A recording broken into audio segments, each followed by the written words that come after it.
Good morning everyone. Today I am going to start our next topic that is called a de Broglie equation.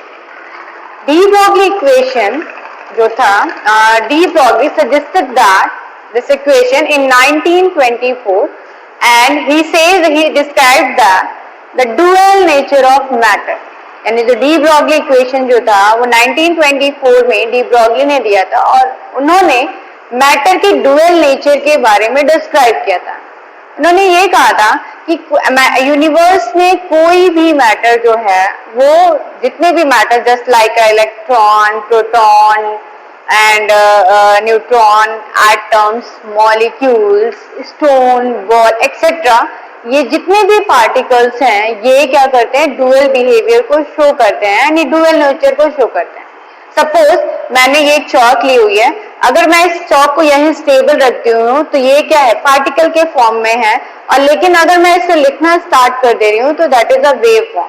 यानी जो भी universe में matter पाए जाते हैं वो डुअल बिहेवियर को शो करते हैं वेव एंड पार्टिकल के। तो इन्होंने यही कहा था डी ब्रॉगली ने 1924 में इस इक्वेशन को दिया, और इस इक्वेशन को देने के बाद उन्होंने ये कहा कि जितने भी यूनिवर्स में मैटर पाए जाते हैं वो सारे के सारे डुअल बिहेवियर को शो करते हैं, यानी पार्टिकल के फॉर्म में भी अवेलेबल होंगे और ये वेव के भी फॉर्म में अवेलेबल होंगे। जैसे मैंने एक चौक का एग्जांपल ले लिया, सपोज करो मैंने एक बॉल लिया और बॉल को मैंने एक जगह पे रख दिया, रखने के बाद वो वहां स्टेबल, तो वो किस फॉर्म में, पार्टिकल के फॉर्म में। लेकिन अगर उस बॉल को मैं थ्रो कर दूं तो क्या ये मूव करेगा बॉल, तो वो किस फॉर्म में होगा, वेव के भी फॉर्म में होगा। मतलब कोई भी मैटर यूनिवर्स में अवेलेबल है तो वो दोनों बिहेवियर को शो करेगा, वेव फॉर्म में भी रहेगा और पार्टिकल फॉर्म में भी रहेगा। तो यही इन्होंने इक्वेशन दिया था। देखो मैंने यहाँ पे लिखा भी हुआ है कि de Broglie suggested that this equation in 1924. He described that the dual nature of matter. He suggested that like photon, all materials such as a electron, proton, neutron, atoms, molecules, stone or a ball in a motion have dual nature. ठीक है, it means it show both characteristics just like a wave and particle. तो ये equation de Broglie ने इसी theory के behalf पे दिया था और ये कहा था कि ये तो थ्योरी की बात हो गई, लेकिन अगर हम इसके अकॉर्डिंग अगर इक्वेशन को फाइंड आउट करते हैं तो कैसे फाइंड आउट करेंगे ये देख लेते हैं। कि अगर हम एनर्जी निकालते हैं, एनर्जी अगर हम सपोज करो हमने बॉल ही ले लिया, उस कंडीशन में अगर हम उसकी एनर्जी लेते हैं अकॉर्डिंग टू द प्लैंक, तो प्लैंक ने कहा था, प्लैंक ने क्या कहा था, इससे प्रीवियस वीडियो हमने देखा था, E that is energy that is equal to the H nu.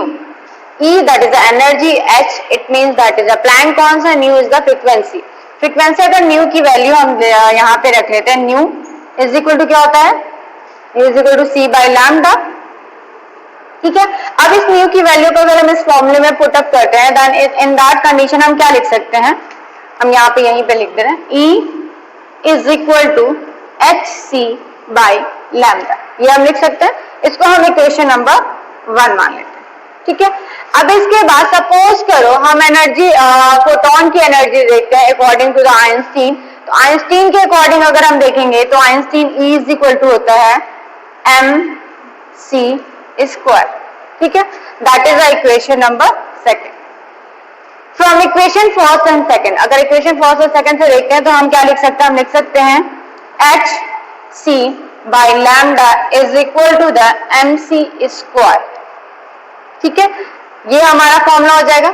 अब इसके अकॉर्डिंग अगर हम लैम्डा की वैल्यू देखते हैं तो लैम्डा इज इक्वल टू क्या हो जाएगा, lambda that is equal to the h upon mc, that is the velocity. अगर हम c को v के फॉर्म में लिख सकते हैं, हम इसको लिख सकते हैं lambda is equal to h upon mc। m से h अपॉन mc जो है हमारा, अगर हम इसको देखते हैं तो mc that is the rho momentum हम लिख सकते हैं, मोमेंटम। तो हम इसको लिख सकते हैं, यहाँ पे मैं लिख दे रही हूँ, यहाँ पे लैम्डा इज इक्वल टू, इस फॉर्मूले से क्या हो जाएगा, लैम्डा इज इक्वल टू हो जाएगा h अपॉन रो, रो मतलब that is mv।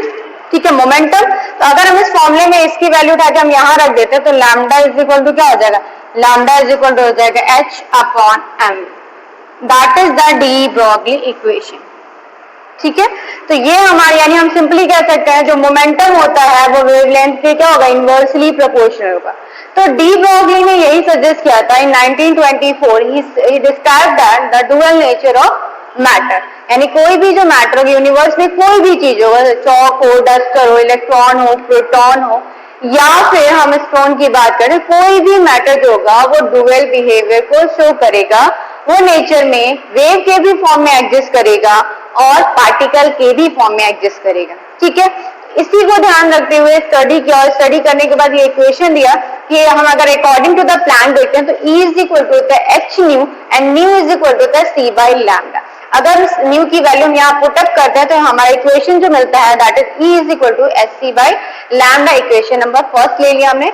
According to the Einstein अगर हम बात करते हैं, एनर्जी निकालते हैं तो E इज इक्वल टू होते हैं mc square.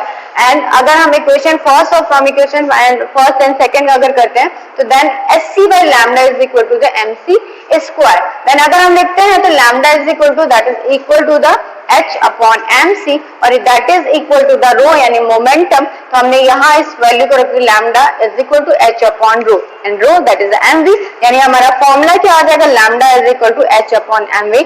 That is the de Broglie equation. और डी ब्रॉगली इक्वेशन अगर हमें now next part of this video is Heisenberg uncertainty principle.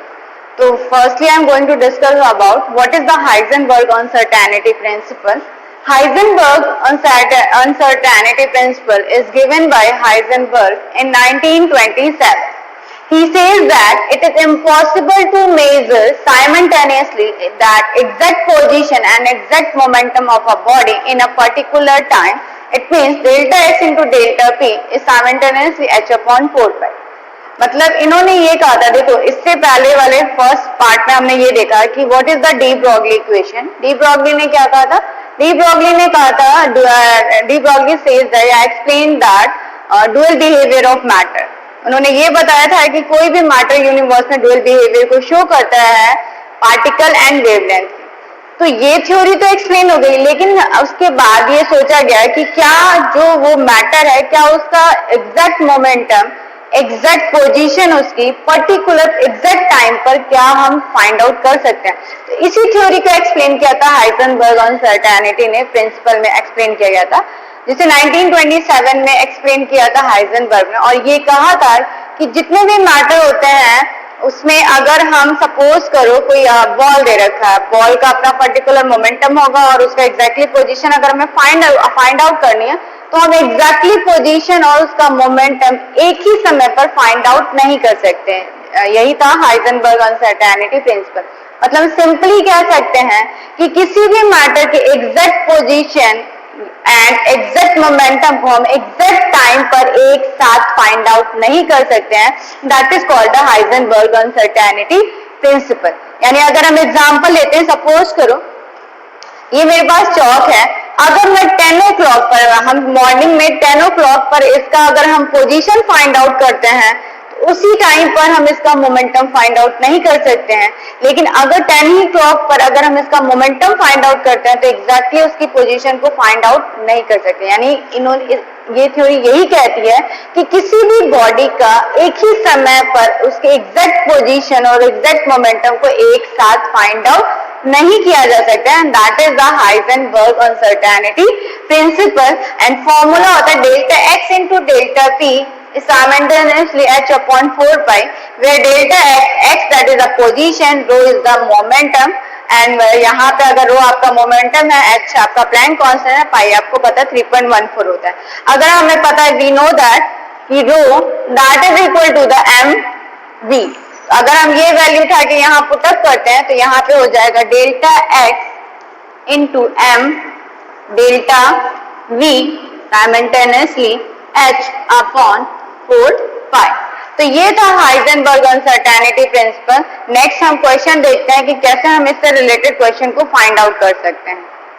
Now question is calculate the momentum of a particle which has a de Broglie wavelength of 2.5 into 10 to the power -10।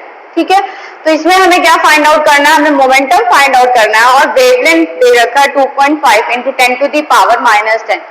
We know that lambda is equal to the h upon mv, and mv that is called a momentum यानी रो is equal to हम mv लिख सकते हैं और हमें रो ही find out करना है, तो रो इज इक्वल टू हो जाएगा h अपॉन लैम्डा। तो ये फॉर्मूला हमारा हो गया। h की वैल्यू आपको गिवन है, wavelength is also given, then find out the value of rho, then rho is equal to put the value of this in this equation, that is h, that is a 6.6 into 10 to the power minus 34, that is the h, and the value of lambda is 2.5 into 10 to the power minus 10, यानी 2.5 into 10 to the power minus 10। जब इसको हम solve करेंगे, solve करने के बाद हमारा answer आ जाएगा 2.64 into 10 to the power minus 24। तो इस तरीके हम इस क्वेश्चन को सॉल्व कर लेंगे। तो ये क्वेश्चन समझ में आ गया होगा तुम लोगों को। देख लो इसमें क्या क्या, इस क्वेश्चन में क्या गिवन है, मोमेंटम फाइंड आउट करने के लिए कह रहा है, वेवलेंथ आपको गिवन है, what is the relation between the momentum and wavelength. तो de Broglie equation lambda is equal to h upon mv, mv that is called a rho, तो मैंने rho is equal to mv लिया। तो यहाँ पे अगर हम रो रखते हैं तो फॉर्मूला क्या हो जाएगा, रो हमें find out, rho is equal to h upon lambda, where h is the Planck constant and the lambda that is the wavelength। हमने वैल्यू यहाँ पे पुटअप किया, जब पुटअप करके सॉल्व किया तो हमारी वैल्यू आ जाएगी रो की 2.64 into 10 to the power minus 24। इससे अब मैंने ये क्वेश्चन तो सॉल्व करके बताया, इससे रिलेटेड जो भी क्वेश्चंस होंगे वो तुमने सॉल्व करना, जो भी क्वेरीज होंगी वो